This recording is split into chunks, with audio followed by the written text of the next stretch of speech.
નમસ્તે. નવજીવન ટ્રસ્ટ પરિવાર વતી હું કિશન દેસાઈ આપ સર્વનું હાર્દિક સ્વાગત કરું છું. આ વર્ષ અમારા માટે ખૂબ મહત્ત્વનું છે. અમારા પહેલાં પ્રમુખ સરદાર વલ્લભભાઈ પટેલના આ 150મું જન્મ શતાબ્દી વર્ષ અને સાથે જ આ ભવન જે આપણે સૌ ઉપસ્થિત છીએ એ ભવનને આજે 75 વર્ષ પૂરા થવાવાળું પણ વર્ષ છે. તો અમારા માટે ખૂબ મહત્ત્વની આજે આ દિવસ છે અને એ જ નિમિત્તે અમે સરદારના જીવનના 3 ઉત્તમ સત્યાગ્રહો, ખેડા સત્યાગ્રહ, બોરસદ સત્યાગ્રહ અને બારડોલી સત્યાગ્રહ, આ 3 વિષયો પર આ મહિનાના અલગ અલગ રવિવારે કાર્યક્રમનું આયોજન કર્યું છે. ત્યારે આજે આપણે સૌ જ્યારે બોરસદ સત્યાગ્રહ વિશે વાત કરવા માટે આપણી વચ્ચે ઉપસ્થિત છે પૂર્વ IAS ઓફિસર અને ખૂબ જ અભ્યાસુ વક્તા આદરણીય વસંત ગઢવી સાહેબ, હું અમને વિનંતી કરું કે આવો મંચ ઉપર પોતાનું સ્થાન ગ્રહણ કરે.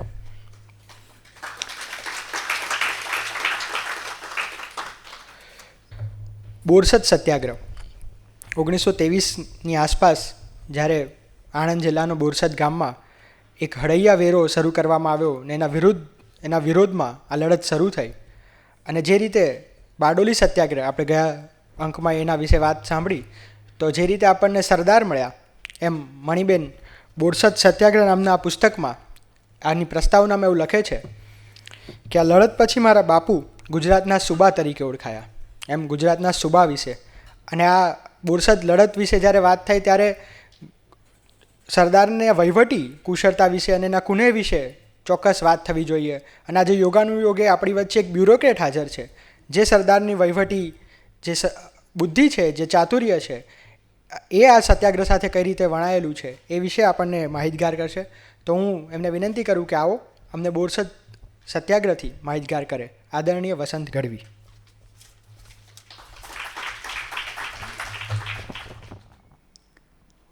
અહીં ઉપસ્થિત સૌ સુજ્ઞ શ્રોતાજનો,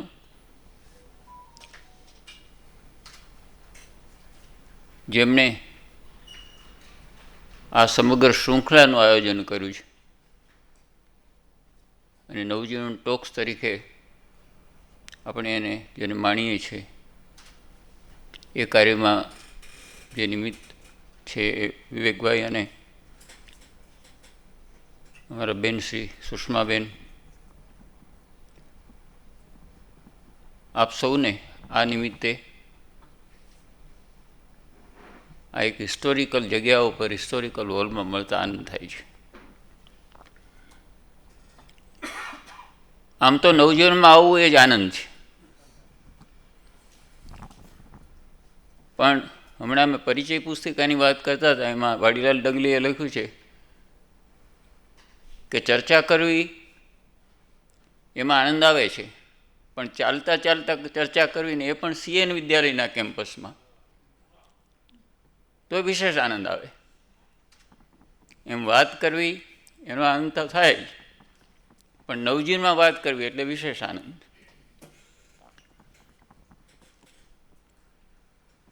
સરદાર પટેલને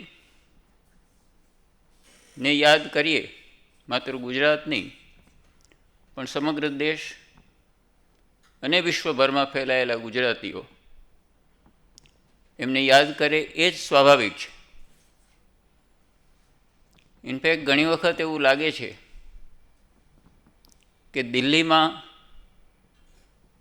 2 સમર્થ ગુજરાતીઓની સમાધિ નથી, બીજા ઘણા લોકોની સમાધિ છે. કોઈ પણ કારણસર હશે. એક સરદાર પટેલ અને બીજા મોરારજી દેસાઈ, એમાં એ બંને કંઈ ગુમાવ્યું નથી, દિલ્હીએ જરૂર ગુમાવ્યું છે.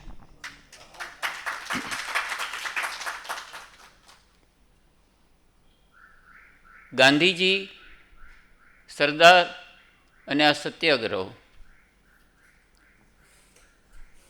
એ બધી ઇન્ટિગ્રેટેડ બાબતો છે, એકબીજા સાથે જોડાયેલી બાબતો છે, ઇન્ટરકનેક્ટેડ બાબતો છે.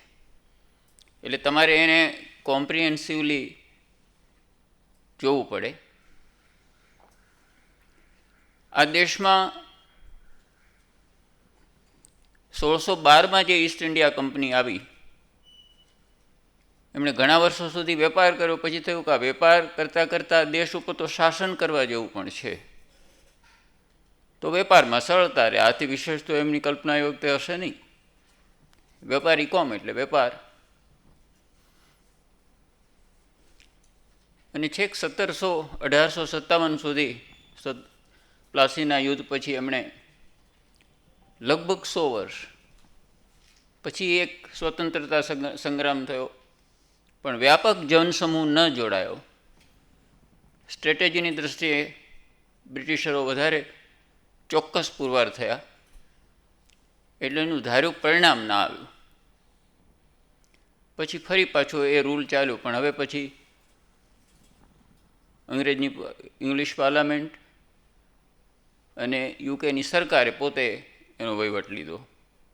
એ છેક 1947 સુધી ચાલ્યો. આ પૂરી પ્રક્રિયામાં દેશમાં સ્વાતંત્ર્ય સંગ્રામ માટે 1915માં એક વ્યક્તિ જે સાઉથ આફ્રિકાથી આવે છે, કેટલાક લોકો એને બેરિસ્ટર ગાંધી તરીકે ઓળખે છે, કેટલાક ગાંધીભાઈ તરીકે ઓળખે છે, કેટલાક આ પ્રાણી કેવું છે એ તરફ જરા જરા આશ્ચર્યથી જુએ છે. આણે શું કર્યું, કેવું કરશે. અને મુંબઈમાં એમનું રિસેપ્શન થાય છે. એ રિસેપ્શનમાં ઘણા બધા ગુજરાતીઓ તો હતા જ. મુનશી, જીના, ફિરોઝ શાહ મહેતા, ગોપાલ કૃષ્ણ ગોખલે, કેટલાય પારસી સજ્જનો. અને આ વ્યક્તિ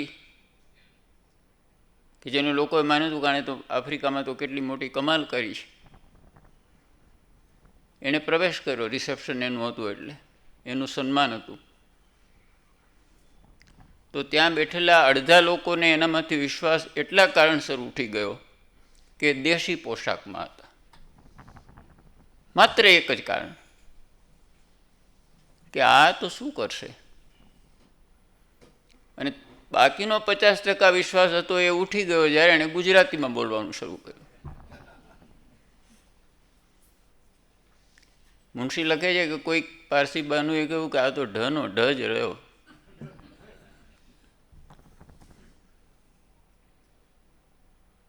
એટલે લોકોનો આ નજરિયા શરૂઆતના તબક્કે સરદાર પટેલ, આચાર્ય કૃપલાણી, દત્તાત્રેય કાલેલકર, વિનોબા ભાવે, નરહરિ પરીખ, મહાદેવ દેસાઈ, એ બધા પણ આના તરફ બારીકાઈથી જોતા હતા.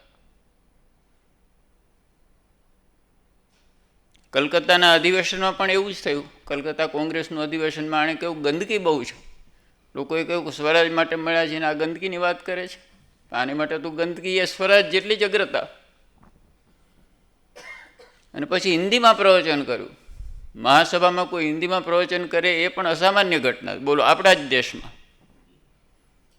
લોકોએ બૂમો પાડી અંગ્રેજીમાં બોલો, અને આ પોરબંદરનું પાણી ઉછળું ત્યાં. એણે કહ્યું બોલાશે આ જ ભાષામાં, અને ભવિષ્યની સભાઓમાં પણ આ જ ભાષામાં બોલાશે. કેવી મોટી વાત, કેટલા આત્મવિશ્વાસ. એટલે આચાર્ય કૃપલાણી એને પૂછે છે કે તમે વાત કરો છો કે અમે સ્વરાજ અહિંસાના રસ્તે લાવીશું.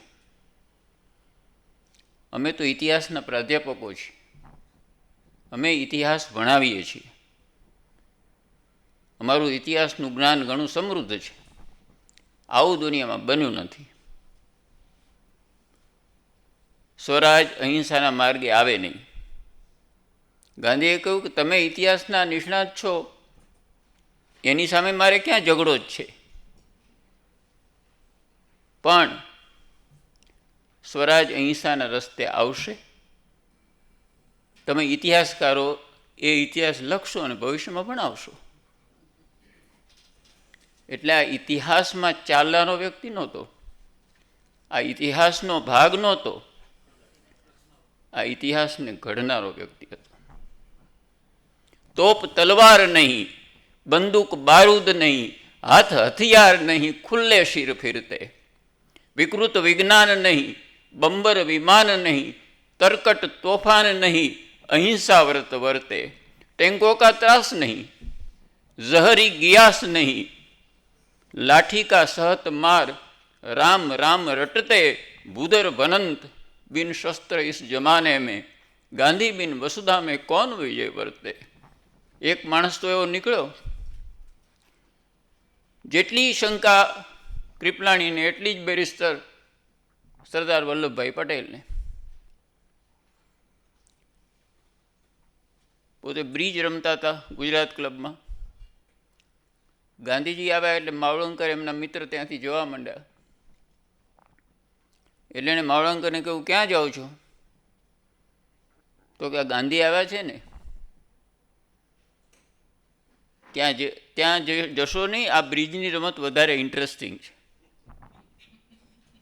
એ માણસ તમને કહેશે ઘઉંમાંથી કાંકરા વીણતા આવડે છે. ગાંધીજી નસીબદાર હશે કે ત્યારે ઘઉંમાંથી કાંકરા વીણવા પડતા.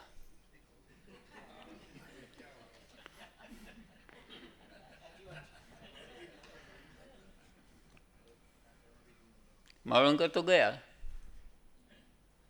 પણ આ બેરિસ્ટરના ધ્યાનમાં એક વાત આવી કે હું કેટલાક લોકોને ઓળખું છું જેના નામોલ્લેખ મેં અગાઉ પણ કર્યો.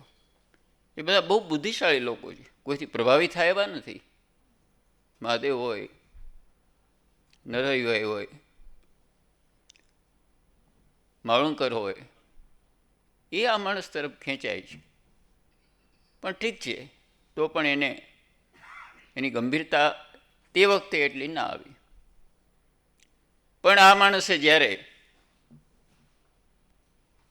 15 થી 25નો ગાળો મેં આપને કહ્યું ને, 1917માં ચંપારણમાં ખેડૂતોના પ્રશ્નમાં રસ લઈને આંદોલન શરૂ કર્યું અને પકડાયા અને કોર્ટમાં જે નિવેદન કર્યું, વલ્લભભાઈ હલી ગયા.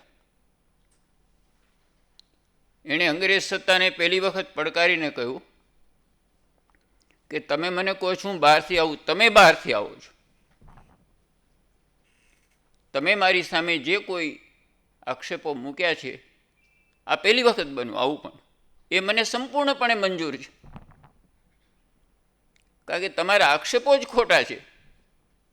એટલે તમે જે ફેક્ટ્સ આપ્યા છે એ ફેક્ટ્સ ખોટા છે, એ મને મંજૂર છે. હવે એ જજ અને એની આખી સરકારી વકીલોની ટીમ થોથાના થોથા વાંચીને આવી હતી કે આ બેરિસ્ટર છે અને સફળ બેરિસ્ટર છે. એ મુંબઈ રાજકોટમાં ભલે સફળ બેરિસ્ટર નહોતા, પણ આફ્રિકામાં તો હતા જ. એટલે એ દલીલો કરશે, એનો જવાબ આપવા માટે. હવે આણે આવો જવાબ આપ્યો એટલે પેલો એમ ગૂંચ્યો કે આનું જજમેન્ટ શું આપવું. એને કેસ પોસ્ટપોન રાખ્યો, એનું કોઈ જજમેન્ટ આવ્યું જ નહીં. અને એણે કહ્યું કે ખેડૂતોના પ્રશ્નો માટે તો અમે લડીશું. વલ્લભભાઈને આ વાત અસર કરી ગઈ. ખેડૂતોના પ્રશ્નો 1917માં રાજકીય પરિષદ થઈ ગોધરામાં. આપણી ગુલામીનું માનસ કઈ હદે ગયું હશે કે આપણે ત્યાં કોઈ મોટી સભા થાય તે સમયમાં તો સૌથી પહેલાં બ્રિટિશ તાજમાં અમારી વફાદારી છે એવો ઠરાવ થાય. અમારી વફાદારી બ્રિટિશ તાજમાં છે. ગાંધીએ કહ્યું કે આપણે વફાદારી બદલી છે કે ના, આપણે બેવફા છીએ એવું જાહેર કર્યું છે કે ના, તો આ ઠરાવ કરવાની જરૂર શું છે.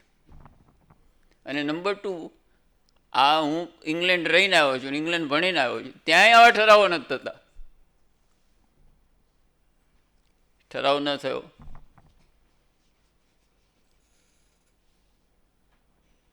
વિઠ્ઠલભાઈ, મોહમ્મદ અલી ઝીણા અને ગોખલે, એ ત્રણેય લોકો ત્યાં બોલવાના હતા. એ ત્રણેયને એમણે આગ્રહ કર્યો કે તમારે તમારી માતૃભાષામાં બોલવું, જેની ઘણી મોટી તકલીફ વિઠ્ઠલભાઈ અને મોહમ્મદ અલી ઝીણા બંનેને થઈ.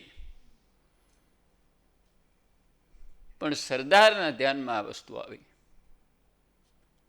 અહીંયા જ એમણે કહ્યું કે કિસાનોના પ્રશ્ન એ મારા માટે અગ્રતાનો પ્રશ્ન છે. આ 1917 અને એના સંદર્ભમાં તરત જ આવે છે ખેડાનો સત્યાગ્રહ. ખેડાના સત્યાગ્રહમાં આ વલ્લભભાઈને લેવા એવી આ મહાત્માની પાકી દાનત, પણ એવું કહેવું નહીં. એટલે અહીંયા ડિનર ડિપ્લોમસી આજકાલ ચાલે છે, એમણે લંચ ડિપ્લોમસી કરી. એણે મહાદેવભાઈને કહ્યું કે હું અહીંયા સાબરમતી આશ્રમમાં આવું ત્યારે દરરોજ બપોરે જમવા વલ્લભભાઈને બોલાવવા. પછી વલ્લભભાઈ થોડા ખેંચાયા હતા, એટલે જમવા જાય ત્યારે વાતો કરે. વલ્લભભાઈ સમજ્યા કે મને ખેડા સત્યાગ્રહની વાત હું સ્વીકારું અને એમાં ઇન્વોલ્વ થાવ એવું આ ઈચ્છે છે. આ મહામાનવના મનમાં એક મોટી સમસ્યા હતી. છોકરાઓ 2 એને ઇંગ્લેન્ડમાં ભણાવવા એવું મનમાં કેટલાય સ્વપ્ન સેવેલા. દીકતી વકીલાત, પુષ્કળ પૈસા, એને છોડી દેવા. સામે કોઈ માણસ આવી અને ખેડૂતોના પ્રશ્ન અંગે આંદોલન કરે છે અને આપણને આંદોલનમાં ભાગ લેવાનું કહે છે, એને શી રીતે નારાજ કરી શકાય? છેક 1938માં એમણે એક સભામાં કહ્યું કે મેં લાકડા સળગાવીને મારું તમામ સપનાઓ, મારી મહેચ્છાઓ, મારી આકાંક્ષાઓ, મારું કુટુંબ એ હોમી દીધા. કારણ કે એક વખત ગાંધી સાથે ગયા પછી પાછા આવવાનો કોઈ પ્રશ્ન રહેતો હતો નહીં. એક એવી ધારા હતી કે જ્યાં આગળ જ વધી શકાતું. ખેડા સત્યાગ્રહ જોકે ગાંધીજીની હાજરીમાં અને ગાંધીજીના માર્ગદર્શનમાં લડાયો, પણ વલ્લભભાઈ સક્રિય રહ્યા. પણ ત્યાર પછીના 3 સત્યાગ્રહો એ સંપૂર્ણપણે વલ્લભભાઈ પોતે ચલાવ્યા, દોર્યા અને છેક સુધી એટલે વિજય સુધી લઈ ગયા. એમાં એક નાગપુરનો ઝંડા સત્યાગ્રહ, જે એમણે શરૂ નહોતો કર્યો પણ એમના માથા ઉપર આવી પડ્યો, પણ જવાબદારી પૂરી એમના માથા ઉપર આવી ગઈ. જમનાલાલ બજાજ જે ચલાવતા ને જમનાલાલ બજાજને સરકારે પકડી લીધા. એટલે કોંગ્રેસની મહાસભાએ કહ્યું તમે આ હવે સત્યાગ્રહ સંભાળો. એમણે અહીંયા અમદાવાદમાં ભાષણ કર્યું કે હું હવે જાઉં છું, ગુજરાતનો કેટલો વિયોગ થાય મને ખબર નથી, બીજા પ્રાંતમાં પહેલી વખત જાઉં છું, પણ મહાસભાએ કહ્યું છે એટલે જવું પડે છે. પણ 2 વસ્તુ તમને કહી જાઉં છું, આ ગુજરાતીઓને કહેતા ગયા કે સૈનિકો તો તમે મોકલો છો અને બીજા રાજ્યોમાંથી પણ આવે છે, પણ આ સૈનિકોને આપવાનું ભાડું બીજેથી ન મળે તમે આપજો. આ સૈનિકોને ભાડું આપવું પડે છે, સરકારને તો મારા તમારા ખિસ્સામાંથી જાય છે, એટલે એ તો સરકાર ફોજ ઉતારી દે છે, પણ મારે લાવવા હોય તેમને ભાડું આપવું પડે છે. એટલે તમે ગુજરાતીઓ જ્યારે અપીલ થાય ત્યારે આમાં મદદ કરજો. બીજા લોકો પણ કરશે, પણ મારી અપેક્ષા તમારી પાસે વધારે ને મારો અધિકાર તમારા પર વધારે. ઝંડા સત્યાગ્રહ સારી રીતે પૂરો થયો. કોંગ્રેસની મહાસભાએ એની નોંધ પણ લીધી, બહારના લોકો પણ જોડાયા. તે વખતનું દેશનું એક વાતાવરણ સમજવા જેવું છે. ગાંધીજી પકડાઈ ગયા એને વર્ષ પૂરું થઈ ગયું. ગાંધીજી ન હોવાને કારણે માળાના બધા અલગ અલગ મણકા થઈ ગયા હતા, એટલે કોઈ એને પરોવી શકે એવું નહોતું. કેટલાક લોકો કહેતા હતા કે ધારાસભાઓમાં જવું જોઈએ, કેટલાક લોકો કહેતા હતા ધારાસભામાં ન જવું જોઈએ, કેટલાક લોકો કહેતા હતા હવે લડત શરૂ કરવી જોઈએ, કેટલાક લોકો કહેતા હતા કે હવે લડત કઈ શરૂ કરવી, ક્યાં શરૂ કરવી, ગાંધી નથી. આ પ્રકારનું અસમંજસનું વાતાવરણ હતું, અનિશ્ચિતતાનું વાતાવરણ હતું. એની વચ્ચે બોરસદ તાલુકા અને આણંદ બોરસદના 82 ગામ અને આણંદના 14 ગામ, એના ઉપર સરકારે ટેક્સ નાખ્યો, હળિયા વેરો. એમાં દરેક પુખ્ત ઉંમરની વ્યક્તિ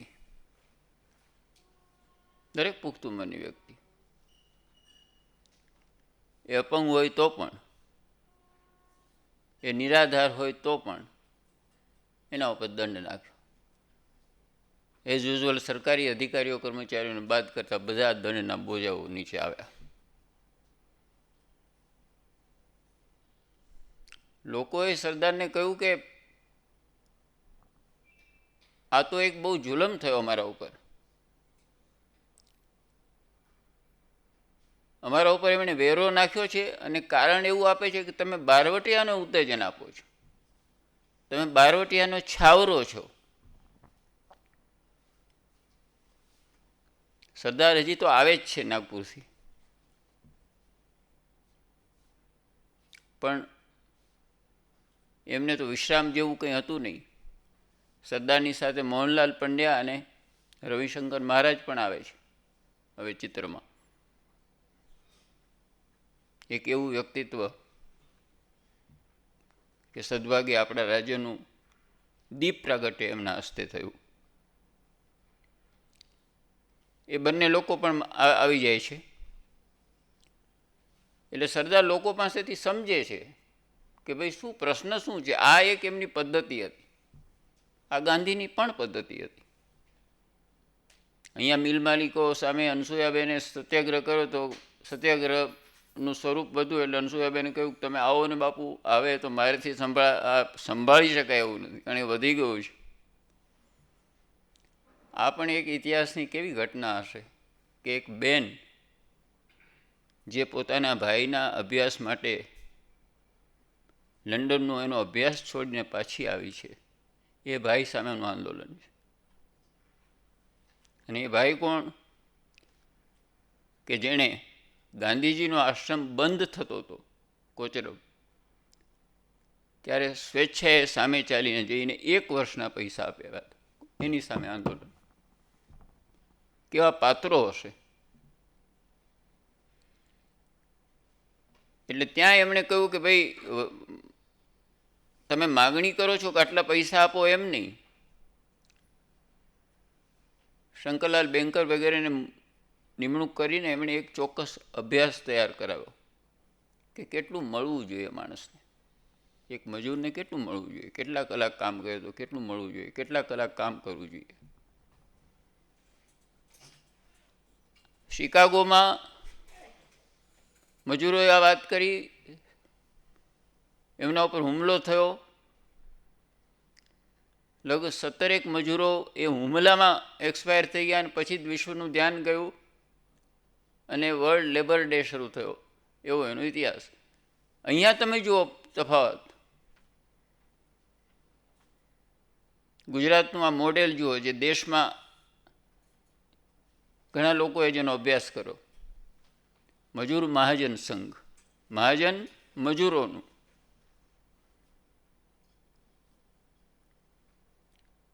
અનસુયાબેન જોડાયા અને બાકીના ઘણા બધા લોકો જોડાયા અને આજે પણ એ સંસ્થા કામ કરે છે. તો એમાં પણ એમણે આ અભ્યાસ કર્યો હતો કે આ મજૂરોનો પ્રશ્ન શું છે. એટલે અહીંયા પહેલાં સરદાર એ કહ્યું કે ભાઈ પહેલાં તો તમે મને એમ કહો કે સરકાર એવું કહે છે કે આમ સરદારના બધા અસીલો જ હતા. આજે જેને બારવટિયાઓ કહેતા તેમાં અડધ એમના અસીલો હતા. કારણ કે એમણે ત્યાં 10 વર્ષ સુધી પ્રેક્ટિસ કરી હતી, એટલે બધાને ઓળખે પણ ખરા. એટલે એમણે કહ્યું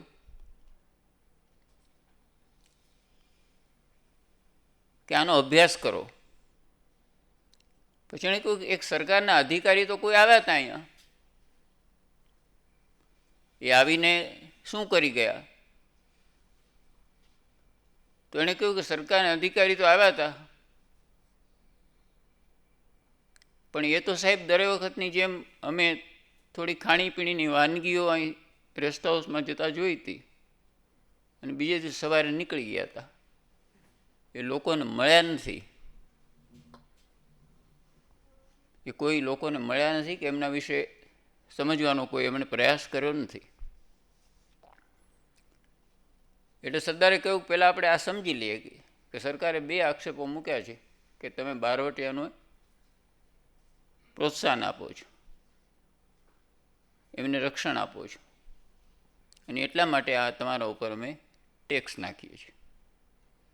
આની પેરેલલ એક સરદાર સાહેબ પાસે વાત આવી એ કે નડિયાદ અને વડોદરાની વચ્ચે કેટલાક ગામડાઓમાંથી લોકો રેલવેમાંથી ચોરી કરી જાય છે. રેલવેમાંથી ચોરી કરે જવાની ઘટનાઓ એ યાવતચંદ્ર દિવાકરો છે. એટલે સરદાર પટેલે આ મોહનલાલ પંડ્યાને કહ્યું કે આ થોડા જે 8-10 ગામડાઓ આવે છે જ્યાં સરકારે પ્યુનિટિવ પોલીસ મૂકી, એ ગામડાઓમાં કે જે ગામડાઓમાં પોલીસ રહે ને પોલીસનો પગાર એ ગામડા પાસે વસૂલ કરીને આપે, એટલે એને પ્યુનિટિવ પોલીસ કહે. એને કહ્યું તમે જુઓ ને આ લોકો ઉપર તો આ ખોટું છે, બોરસદ આણંદવાળું પણ કરીએ અને પેરેલલ આ પણ આ ખોટું છે. એટલે મોહનલાલ પંડ્યાએ 10-12 ગામમાં ગયા, એ ગામના લોકો સાથે એમણે પાકો કરાર કર્યો કે હવે અમે અમારા ગામમાં ચોરીનો માલ નહીં આવવા દઈએ. એક યુનિટ તરીકે આ જે ગામડા હતા એની એ સ્ટ્રેન્થ હતી. એટલે વિનોબાજીએ એક વખત લખ્યું હતું આઝાદી આવ્યા પછી કે દેશ ગુલામ હતો ત્યારે ગામડા આઝાદ હતા, દેશ આઝાદ થયો ગામડા ગુલામ થયા. કે અરજી કરો, જવાબ ના આપતા હોય તો ફરી કરો, પણ કરો નહીં કાંઈ બીજું. તંત્રને અરજી લેવી એ ફાવી ગયું, એમને અરજી કરવાનું ફાવી ગયું. ગુલજાર સાહેબે લખ્યું છે આદતન તુમને વાદા કિયા, ચૂંટણી આવીને વચનો આપ્યા. આદતન તુમને વાદા કિયા, આદતન हमने मान लिया. આદત એટલે કે છે એ ગામના લોકોએ કહ્યું કે સાહેબ નહીં લે આવે, એટલે એમણે એક ડ્રાફ્ટ બનાવરાવ્યો, અબ્બાસ તૈયબજીને આપ્યો. એને કહ્યું ભરૂચમાં કમિશનર બેસે છે ને જઈને આપો અને સમજાવો. કમિશનરે વાંચ્યું, સાહેબ અંગ્રેજ અધિકારીઓમાં પણ એક સૂઝ હશે. એણે કહ્યું કે કાલે જ આ રદ થઈ જશે, આ વ્યવસ્થા જે તમે કરી છે એ પોલીસથી ના થાય, માટે આ રદ કરી દેશો. અહીંયા પણ એમણે કહ્યું કે આ પ્રમાણે થયું છે, એટલે એમણે કહ્યું કે મોકલો મહારાજને. બોરસદ સત્યાગ્રહ વિશે સદભાગ્ય મણિબેને તો ખૂબ લખ્યું છે, પણ રાજમોહન ગાંધીએ પણ લખ્યું છે, નરહરિભાઈએ પણ લખ્યું છે, પટ્ટાભી સીતારામૈયાએ જે કોંગ્રેસનો ઇતિહાસ લખ્યો છે એમાં પણ થોડો ઉલ્લેખ છે, અને ઘણી જગ્યાએ આનો ઉલ્લેખ છે. પણ મણિબેને તો આખું પુસ્તક લખ્યું છે. સદભાગ્યે નવજીવને નાની પુસ્તિકા પ્રકાશિત પણ કરી છે, જે અવેલેબલ છે.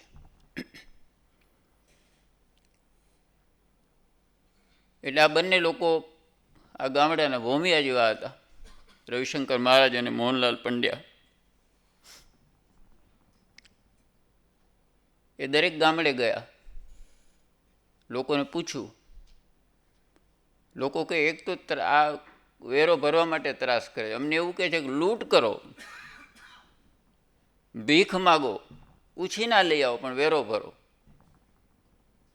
પછી આ જે પોલીસ મૂકી છે એ સવારે અમારે ગામના લોકો જ્યારે ગામડાઓમાં ખડ વાઢી અને એને વેચવાની પ્રથા, એટલે બીજા લોકો લઈ જાય, એમાંથી સારામાં સારા પૂળા હોય એ આ સ્વાહા કરી જાય છે. આ પોલીસ સરકારી તંત્રના માણસો એને સ્વાહા કરી જાય છે. અમારે ત્યાં જે લોકો કાસ્ટ કલા કરે છે, માટી કામ કરે છે, એમની પાસેથી વસ્તુઓ લઈ આવે છે. ટૂંકમાં આ પ્રકારની બધી પ્રવૃત્તિ કરે છે. તો આ લોકોએ પૂછ્યું તમે બારવટિયાનું રક્ષણ આપ્યું છે? તો એમણે કહ્યું કે આ નોંધણા ગામ છે ને એની બાજુમાં બાબર દેવા કરીને એક બારવટીયો, એ બહુ મોટો, બે મોટા બારવટિયા હતા, એક બાબર દેવા અને એક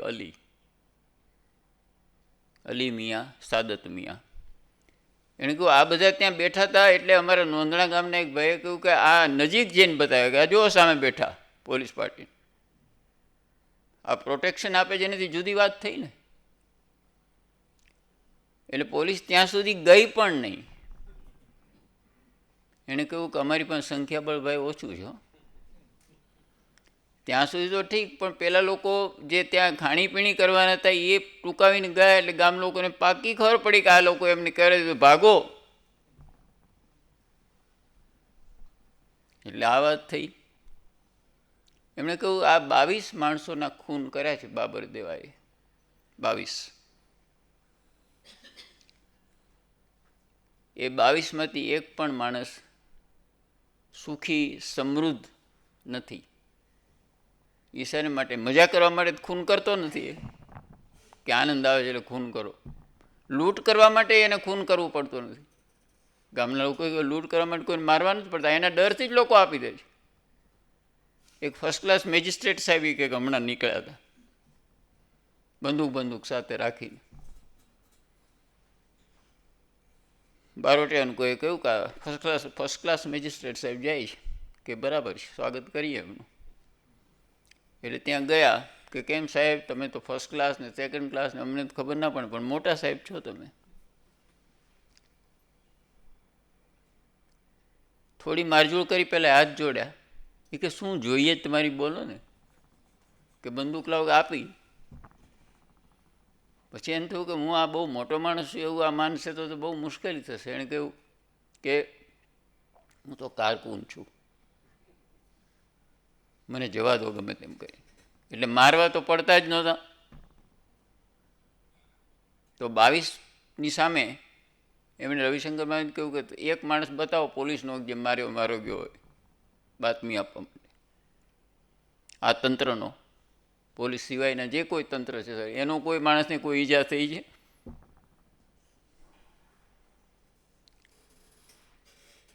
પછી એક વાત કરી એમણે કે આ બાબર દેવા અને અલી, એમાં અલી પકડાયો એટલે કોઈકે તંત્રને કહ્યું કે તમે આ બાબર દેવાને કહો ને કે અલીને એવી રીતે બહાર બોલાવે કે જેને કારણે એ આવે અને બાકીના જે લોકો છે એને આપણે નિયંત્રણમાં લઈ શકીએ. એટલે પેલો આવ્યો, પહેલાં તેણે બાબર દેવાની ટ્રાય કરી, પેલો ચેતી ગયો એટલે ના આવ્યો, ત્યાં બોલાવ્યો તો ત્યાં. એટલે આણે અલીએ કહ્યું સરકારના તંત્રને કે મને લૂંટ કરવા દો તો કદાચ પહેલાં મારા ભરોસો પડે. તો કે કરો. આ સર્ક્યુલર થયો જે વલ્લભભાઈએ શોધ્યો. એટલે પેલું કે લૂંટ સરખી કરવી હોય તો, અને તમને તો જ તમને લાભ થાય ને મને થાય, એમ તંત્રને કે તમને લાભ તો છે જ, તમે જાણો છો. તો સરખી લૂંટ કરવી હોય તો સાધનો જોઈએ, હથિયારો જોઈએ. તો બોલ ને, તો કે હથિયારો આપો. હથિયારો આપ્યા.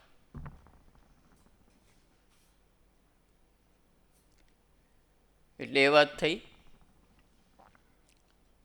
લોકોએ કહ્યું સૌથી મોટું જો ગુનાનું કારણ હોય, માણસો ગુનેગાર બનતા હોય તો કાયદાને કારણે બને છે. ક્રિમિનલ ટ્રાઇબ્સ એક્ટ છે એ પ્રમાણે દરેક વ્યક્તિ, અમુક કોમની દરેક વ્યક્તિ સવારને સાંજ 2 ટાઈમ હાજરી પુરાવી પડે. જેનું વિસ્તૃત વર્ણન વાંચવું હોય તો માણસાઈના દીવામાંથી મળી રહેશે. 2 સમય હાજરી પુરાવી પડે. માણસ કોઈક સામાજિક કામે ગયો, આ બાબર એક દિવસ સામાજિક કામે ગયો, આટલો મોટો ખૂંખાર બારવટીઓ સામાન્ય માણસ જ હતો.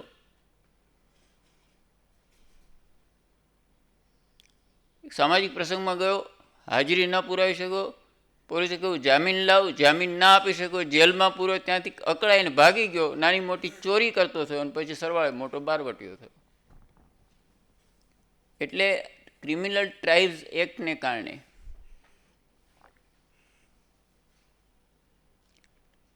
એ ગુજરાતી ફિલ્મ ચિત્રપટોમાં લખતા હતા, જેમણે સરસ ગીતો પણ લખ્યા છે, વાણિયા, રામજી વાણિયા. એમણે લખ્યું કે જુગ જુગ જૂના કાટને કાઢવા કરોડું કાયદા રચાણા. કે અહીં તકલીફ છે, કાયદો કરો, ત્યાં તકલીફ છે, કાયદો કરો.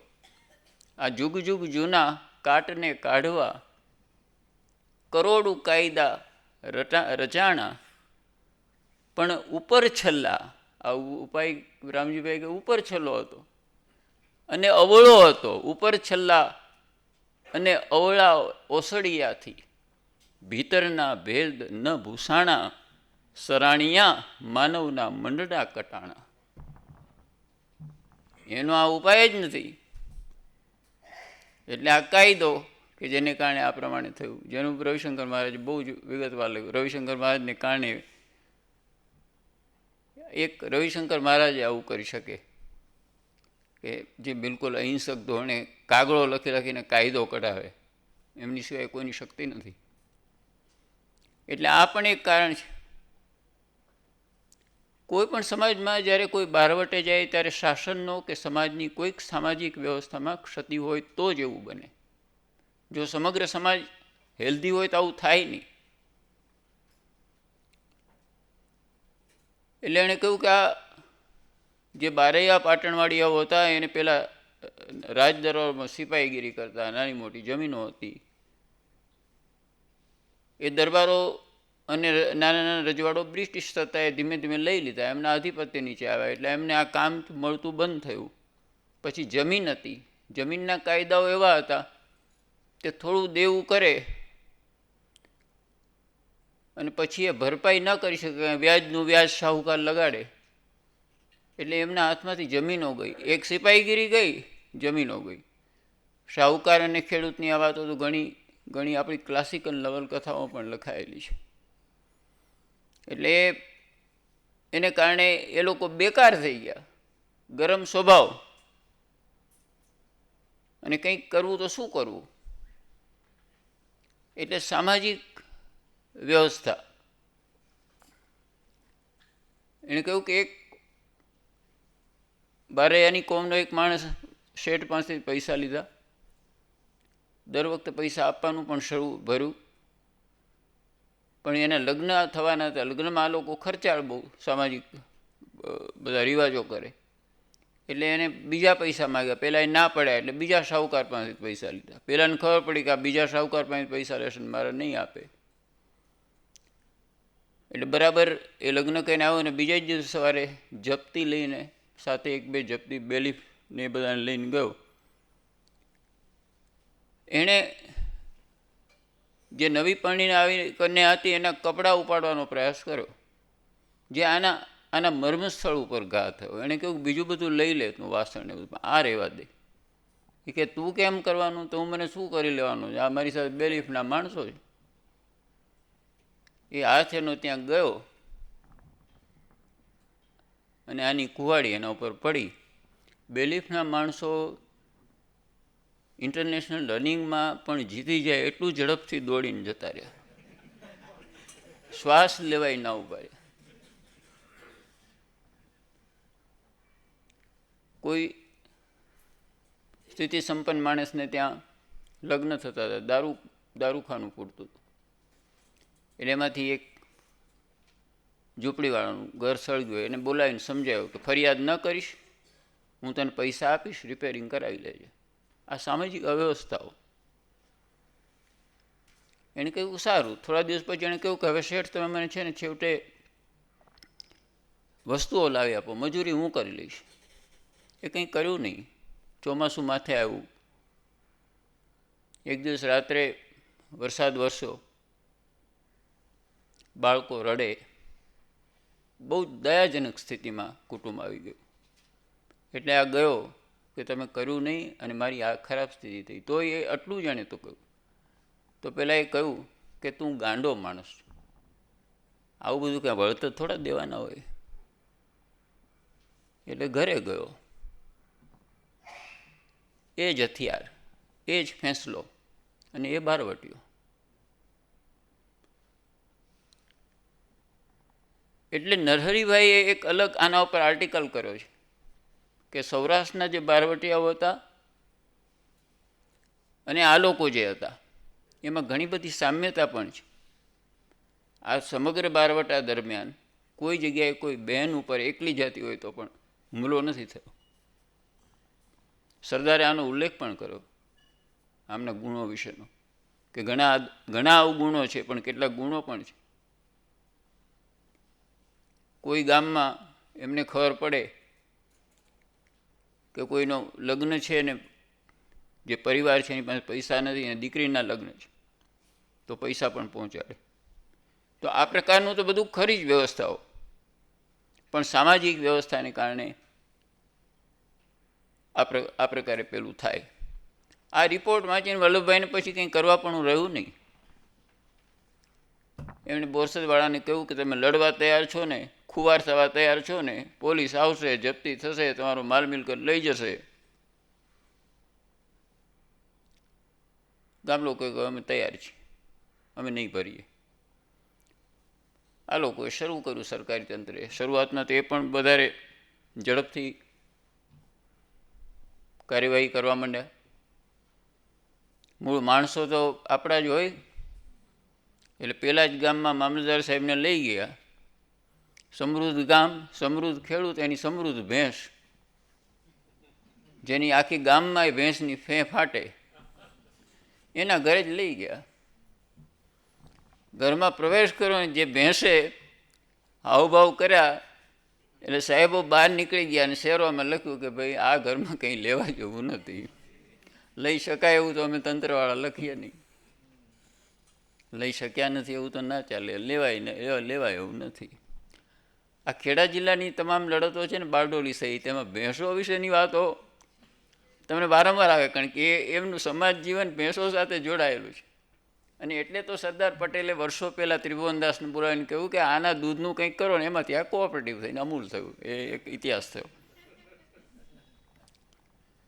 એટલે અહીંયા બારડોલીમાં પણ સરદાર સાહેબને કેટલાક લોકો ફરિયાદ કરે કે સાહેબ અમારી ભેંસો ત્યાં લઈ જાય છે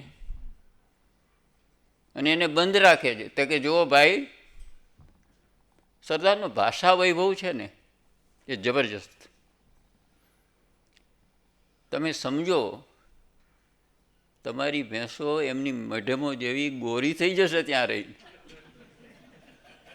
તડકામાં ભટક્યા કરે છે. તો કે સાહેબ એ તો બરાબર, પણ રાત્રે પછી ભાંભરે છે ને એ બધું એ અવાજ કરે છે, અમને દુઃખ થાય. એ તમે સમજો. પાછું સરદાર સાહેબ એનું નિરાકરણ કર્યું. એ લોકો એવું નથી કરતી, દુઃખમાં નથી. એ તો અંગ્રેજ સરકાર સામે એ સાંજ પડે એટલે ભાષણો કરે છે. એટલે ભેંસો સાથેના બધા તાણાવાણા પણ સરદારે બરાબર મેળવી આપ્યા ત્યાં. એટલે આ જપ્તી. હવે લોકોને કહે કે તમે આ 100 રૂપિયાની ચીજ છે, ચાલો 10 રૂપિયામાં લઈ જાઓ. લોકો કે નથી લેવી. ગામમાંથી કોઈ લેવા તૈયાર ન થાય. 100 રૂપિયાની વસ્તુ 10 રૂપિયામાં અમારે લેવી નથી. એટલે સરકાર પહેલાં માણસોને કહે છે કે તમે બોરસદ પહોંચાડો. કે સાહેબ અમે શું કામ પહોંચાડીએ બોરસદ? અમને તમે ક્યારેય કોઈ એક્સ્ટ્રા 1 પૈસો આપ્યો એવું અમને યાદ નથી. આ જે છે ને એ કાળ જગાડો કહેવાય. 5-25 માણસો નહીં, પણ કાળ જગાડ્યો. એક જોધો એવો જાગ્યો કે જેણે સૂતો જગાડ્યો કાળ. પગ પાતાળે, શીશ આકાશે અને હાથ પહોંચ્યા દિગપાળ. માતાજીની નોબતું વાગે, સૂતા સૌ માનવી જાગે. લીલુડા માથડા માગે. સામાન્ય બલિદાન નહીં, એ કાળ જગાડ્યો. આપણા પોલીસના માણસોએ બારડોલી સત્યાગ્રહ વખતે એક ઉંમરલાયક જે વ્યક્તિને કહ્યું કે આ તમારા ઘરમાંથી છાપું મળ્યું છે, ચોપાનિયું મળ્યું છે, એ પ્રતિબંધિત છે, એટલે તો અમે એમ માનીએ છીએ કે તમારા ઘરમાં કોઈક નાખી ગયું હશે. એને એમ કહે આ જે માણસ અરે ક્યાં કેસ કરવો, પેલો કે ના ભાઈ ના, મારા ઘરમાં કોઈ નાખી જાય એનું મેં લવાજમ ભર્યું છે.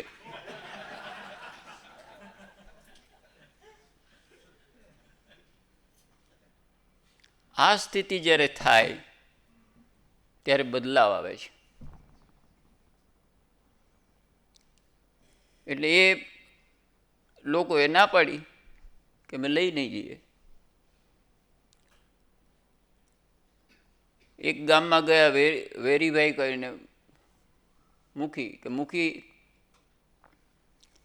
અમારો કારકુન અહીં ક્યારનો આવ્યો છે ને તમે લોકો એક પૈસો આપ્યો નહીં.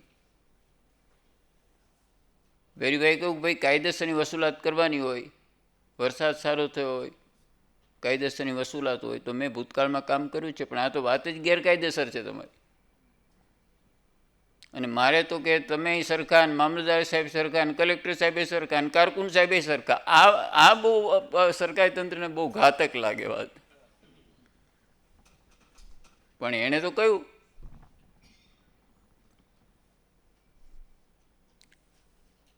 એટલે અધિકારીઓ કહ્યું તો તમને બરતરફ કરીશું. એટલે ગામ ઊભું તો કે કરો બરતરફ. એટલે અમે કહીએ કે આ બરતરફનો હુકમ અમને માન્ય નથી. વલ્લભભાઈએ પહેલેથી કહ્યું હતું કે ઝઘડો નથી કરવાનો, ગામે ગામ સ્વયંસેવકો હોય અને રિપોર્ટ કરવાનો છે, લોકોને જાગૃત રાખવાના છે. આ લોકો દિવસે બહાર જતા રહે તો આ લોકો આવે ત્યારે મળે નહીં. એટલે એક છોકરો કોઈક બહાર ઝાડ ઉપર બેસે ને જો આ લોકોને આવતા જુએ તો ઢોલ વગાડે. એટલે હમણાં આપણે 2-3 વર્ષ પહેલાં થાળીઓ વગાડતા હતા એનું મૂળ ત્યાં છે. પછી અહીં કર્યા આપણે એવા ગરબા નહોતા કરતા.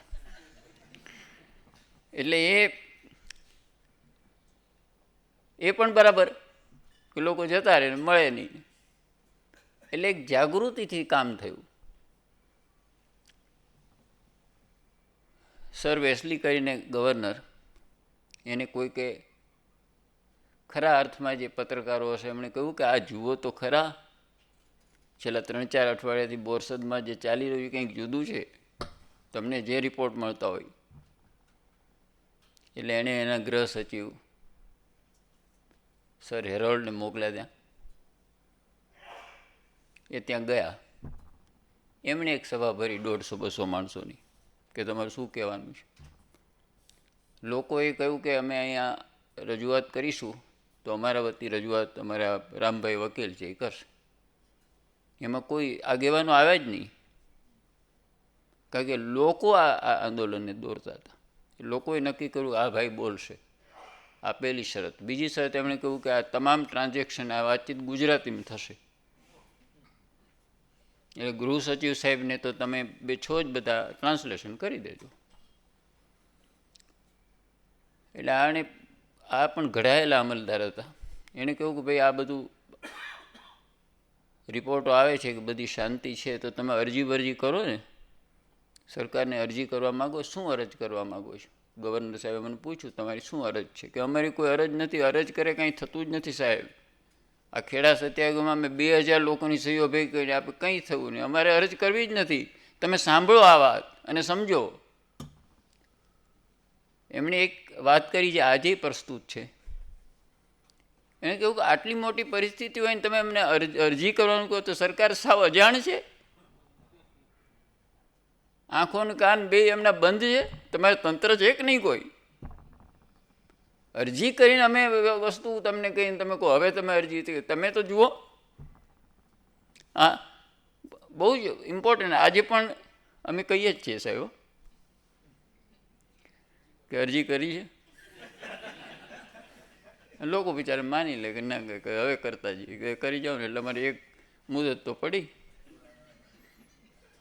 આ લોકોએ કહ્યું કે ના અરજી શાની કરવાની હોય, અરજીથી ક્યાં તમે હાલો જ. તો કે ફરિયાદ કહો. ફરિયાદ કોને કરવી? અમારે આ ફલાણા ભાઈ છે ને આ ગામમાં જ્યાં ફોજદાર સાહેબ ઉતર્યા હતા એની સામેના એક ઝાડ ઉપર લઘુશંકા કરવા ગયા અને 10 રૂપિયાનો ચાર્જ દંડ કર્યો. અત્યારે સુલભ વાળે એટલા બધા નથી લેતા એ જમાના 10. એ કે એ સમજ્યા ચાલો ને. પણ બપોરે મામલતદાર સાહેબનો ઘોડો ત્યાં બાંધ્યો તો પછી શું થાય સાહેબ? એ ઘોડાએ તો બધી ગંદકી કરી ત્યાં. અને પછી પાછલી રાત્રે આ પોલીસના માણસોને અમે ત્યાં કુદરતી હાજતે જતા જોઈએ. આ ઓપન ડિફેકેશન ડિસ્ટ્રિક્ટ ત્યારે થયેલા નહીં. હવે એણે કહ્યું કે આ ગવર્નરના પ્રતિનિધિને લાગ્યું કે તંત્રની ઘણી ફજેતી થઈ રહી છે આ સંવાદો જે થાય છે એમાંથી. એટલે એણે કહ્યું કે બસ હવે બહુ થયું. He was more or less convinced. કારણ કે આ જ્યારે વેરો નાખ્યો ત્યારે ક્રિપલાની કરીને એક અધિકારી હતા ભારતીય મૂળના, એમણે ના પાડી દીધી કે રહેવા દો, આ નથી કરવા જેવું. એ રેકોર્ડમાં હતું, જે રેકોર્ડ વલ્લભભાઈએ વાંચ્યું હતું. એટલે એને જોયું કે આ તો મૂળમાંથી જ કંઈક એ બિનિશ્યો ખોટું થયેલું છે. એટલે ગયા તંત્ર એની આદત પ્રમાણે બીજા 10-15ને સવારે એની પાસે રજૂઆત કરવા લઈ ગયા. તંત્ર જાહેરમાં તો કંઈ બોલી શકે એમ નહીં, એટલે ખાનગીમાં. એટલે આણે કહ્યું તમે કાલ ત્યાં હતા? તો કે હતા. તો જાઓ ભાઈ, કાલ તો કંઈ બોલ્યા નથી, આજ બોલીને શું? ધ સ્વિફ્ટનેસ ઓફ ધ ડિસિઝન તમે જુઓ. 8મીએ આ થયું, 9મીએ ત્યાં ગયા, અને 10મીએ સરકારે ગ્રેસફુલી આ કાયદો પાછો ખેંચ્યો. જપ્તીમાં લીધેલો તમામ માલ પાછો આપો એવો નિર્ણય કર્યો. અને અહીંયા જે કંઈ પોલીસની વ્યવસ્થા થાય એ સરકાર પોતાના ખર્ચે કરશે એવું કહ્યું. એની સામે એક ખૂબ બેલેન્સ્ડ સ્ટેટમેન્ટ કર્યું કે અમે આ પ્રમાણે કર્યું છે તો સરકાર એવી આશા રાખે છે કે અમારી વાતને એક સારો પ્રતિભાવ લોકો તરફથી પણ મળશે. સરદાર સાહેબે મોટી વિજય સભા કરી.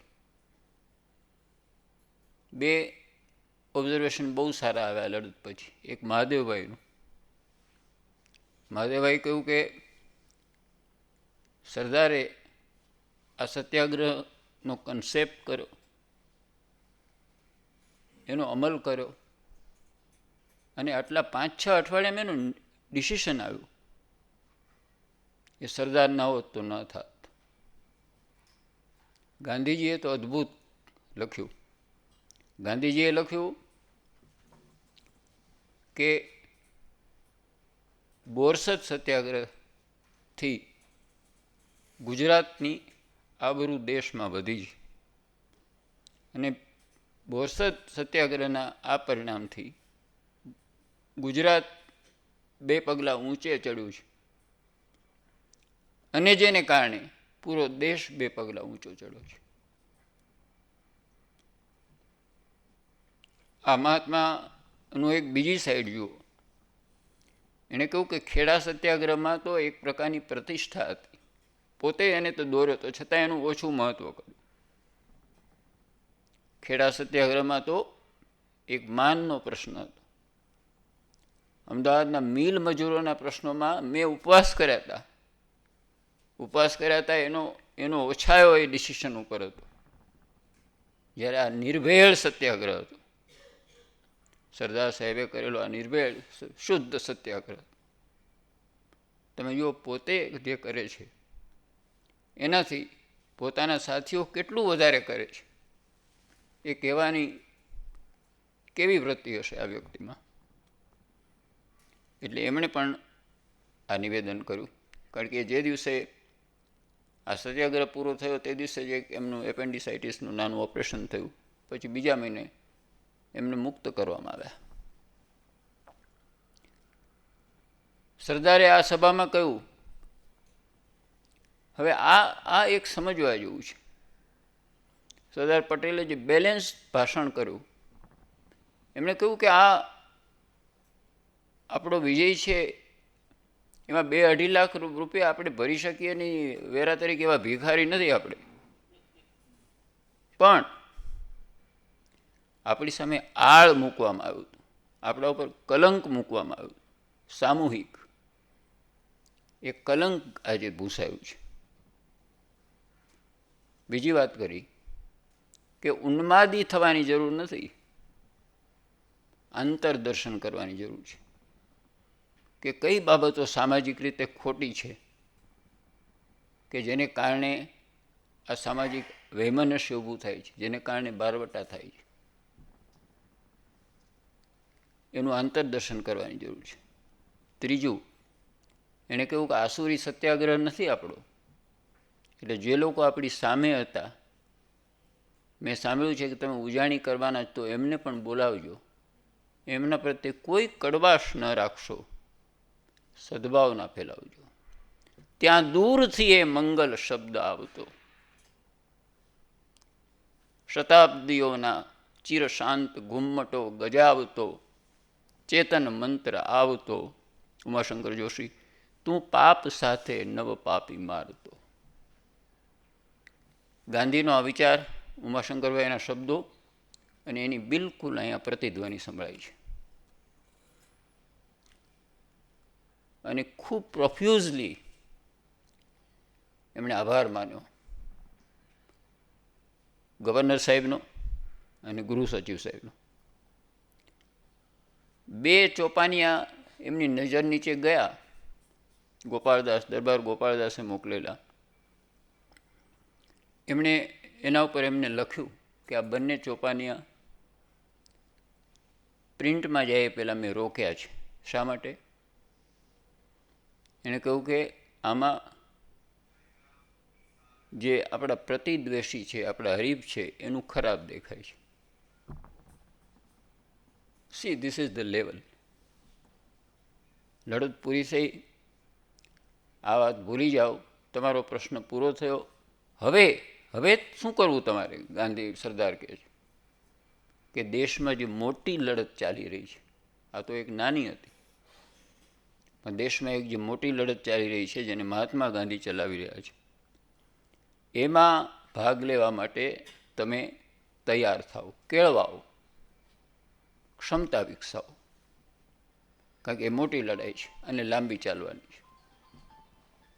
આમ એક સત્યાગ્રહ સંપૂર્ણપણે સરદાર વલ્લભભાઈ પટેલના નેતૃત્વમાં, મહાત્મા ગાંધીની ગેરહાજરીમાં લડાયો.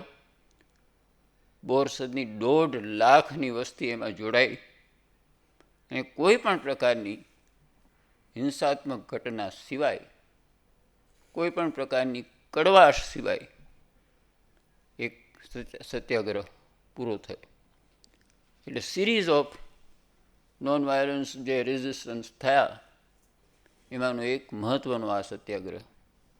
અને એના ફાઉન્ડેશનથી જે 4 કે 5 વર્ષ પછી બારડોલીનો સત્યાગ્રહ થવાનો હતો, મણિબેને લખ્યું કે આ સત્યાગ્રહ પૂરો થયો પછી બાપુને સૌ, એ બાપુ કહેતા એમના ફાધરને, બાપુને સૌ ગુજરાતના સૂબા તરીકે ઓળખાવે છે.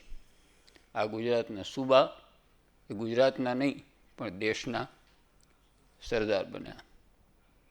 તો આ આખી જે પ્રક્રિયા છે, એમાં આ લડતનું અને સરદારનું આ મહત્ત્વ જેટલું પણ સમજવાનો પ્રયાસ કરીએ, એટલી આપણને વ્યક્તિગત રીતે પણ પ્રસન્નતા આપનારું છે.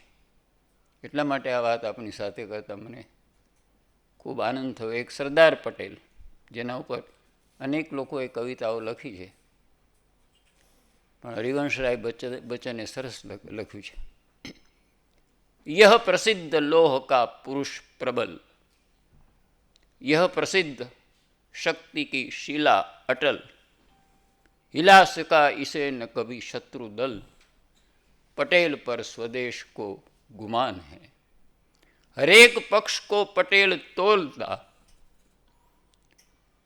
हरेक भेद को पटेल खोलता, दुराव या छिपाव उसे क्या गरज, कठोर नग्न सत्य बोलता, पटेल देश की निडर जबान है, पटेल पर स्वदेश को गुमान है, पटेल देश का निगहबान है, पटेल पर देश को गुमान है.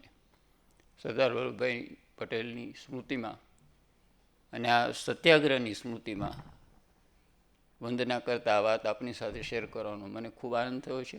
આપ સૌનો ખૂબ આભાર માનું છું.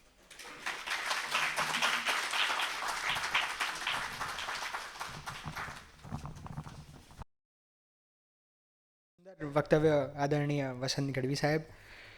બોરસદ સત્યાગ્રહે આપણને કેટલા બધા આગેવાનો આપ્યા. એમાં મોહનલાલ પંડ્યા, સરદાર સાહેબ, ગોપાળદાસ દેસાઈ, રવિશંકર મહારાજ, આ તમામ લોકોને પણ આજે આપણે યાદ કરીએ. ગાંધીજી યંગ ઇન્ડિયામાં લખે છે કે ખેડા અને બોરસદ સત્યાગ્રહમાં મળેલી સફળતા વલ્લભભાઈના આયોજન વહીવટી આવડતને આભારી છે. આમ કરતાં તેમણે પોતાની આસપાસ તેવી વિચારધારા ધરાવતા અનુયાયીઓની ફોજ ઊભી કરી છે. આમ સરદારનો એક મોટો ફાળો આ સ્વતંત્રની લડતમાં આગેવાનોને ઊભા કરવાનો પણ રહ્યો છે. પોતે તો આ સુંદર સત્યાગ્રહો કર્યા, આ સાથે રાસ સત્યાગ્રહને પણ યાદ કરવો પડે. બોરસદ સત્યાગ્રહથી નજીક જ રાસ ગામે થયેલો સત્યાગ્રહ સરદારના જીવનનો ખૂબ મહત્ત્વનો સત્યાગ્રહ કહેવાય. અને પાછું તો બોરસદ સત્યાગ્રહ સરદાર માટે એટલે અગત્યનો કે 1902 થી 1910 દરમિયાન આ એમની કર્મભૂમિ રહેલી, જે સાહેબે તો ઓલરેડી એ વિશે વાત કરી જ. તો કેટલાક આવનારા કાર્યક્રમોની વાત કરું તો 22મી જૂન ખેડા સત્યાગ્રહ વિશે ઉર્વિશ કોઠારી વાત કરવા માટે પધારશે. 6 જુલાઈ ધ્રુવ ભટ્ટ કબીર ગીતો લઈને આપણી સમક્ષ પ્રસ્તુત થશે.